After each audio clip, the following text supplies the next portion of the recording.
सरकार आल्यानंतर आम्ही हा निर्णय घेतला की मोठ्या प्रमाणात प्रशासकीय सुधार आले पाहिजे, ई गव्हर्नन्सचा वापर झाला पाहिजे, प्रशासकीय कार्यक्षमता वाढली पाहिजे।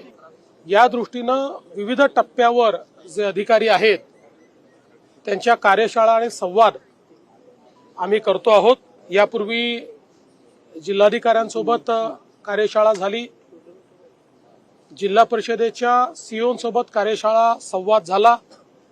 आज महानगरपालिकांचे आयुक्त आणि मोठ्या नगरपालिकांचे सीईओ यांची कार्यशाळा आहे आणि त्यांच्यासोबतही संवाद मी करणार आहे। या सगळ्या पद्धतीमध्ये त्यांचे काही गट आम्ही तयार करतो आणि मी स्वतः एकेका गटासोबत 7-8 लोकांच्या एक तास त्या ठिकाणी चर्चा करून त्यांच्या अडचणी काय आहेत, आमच्या अपेक्षा काय आहेत, नवीन काय करता येईल असं विचार आम्ही करतो। एकत्रितपणे बसून त्याच्यावर विचार करतो, पुढचा एक अजेंडा ठरवतो। आपण 150 दिवसाचा एक कार्यक्रम दिलेला आहे, तो कार्यक्रमही एफिशियंटली राबवला गेला पाहिजे असा याच्या पाठीमागचा हेतू आहे।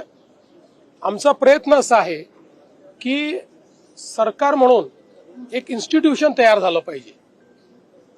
अनेक लोक चांगलं काम करतात, ते जोपर्यंत पदावर असतात तोपर्यंत काम राहतं, नंतर नवीन आल्यानंतर ते काम बदलून जातं। असं न करता एक इन्स्टिट्यूशन म्हणून बिल्टअप करायचा आमचा प्रयत्न आहे आणि त्या दृष्टीनं ही कार्यशाळा होते। याच्यानंतरही अनेक कार्यशाळा होणार आहे।